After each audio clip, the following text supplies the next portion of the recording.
Are we actually going to be plastic bag free by 2018? I'm Malati. And I'm Isabel. We're sisters and founders of Bye Bye Plastic Bag. For the past 5 years, we've been on a mission to make Bali plastic bag free. Here's a quick recap of what has happened.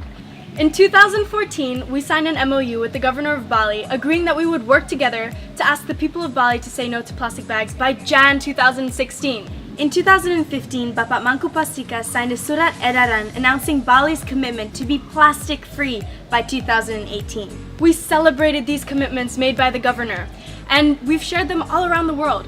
From TED Global in London to the United Nations in New York, Isabel and I have spoken at numerous events in front of thousands of government officials and stakeholders. Not to mention that our videos have been shared and viewed by 12 million people from all around the world. So, here we are, less than 2 months away from 2018. The world is watching. So now what? We believe an easy first step to reducing plastic waste is to implement a paying for plastic policy, which is exactly what we suggested to all of Bali's Bupatis and DLH earlier this year at one of our stakeholder meetings. And while it was well received and given support, there has been a lack of follow-through. It seems that everybody is pointing fingers waiting for someone else to take action. Why? We wanted to get to the bottom of this, so we looked into the possible barriers. Could it be a legal barrier? No. We know that Bali has the authority and the autonomy to start charging for plastic bags.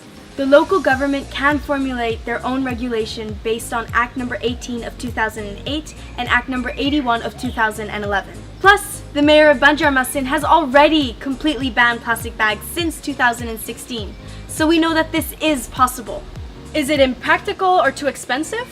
Well, if 40 other countries have already applied bans, taxes, and levies on plastic bags, it must be practical. It actually makes good economic sense for Bali to do it, which is what the Bali Bupatis and the DLH agreed to when they signed the Surat Dukungan stating that plastic costs more to the economy and society than it provides. Take tourism, for example. A recent study estimates that Bali's tourism industry loses revenue of about $53 million each year due to the pollution of plastic bags alone. So, if it's not a legal or cost barrier, could it be because there's no support from the public? No way! We know this from our 5 years of campaigning, from the 100,000 people that have signed our petition to the 15,000 individuals that have cleaned up Bali's beaches with us, and from the 200 plus retailers on Bali that have already said no to plastic bags.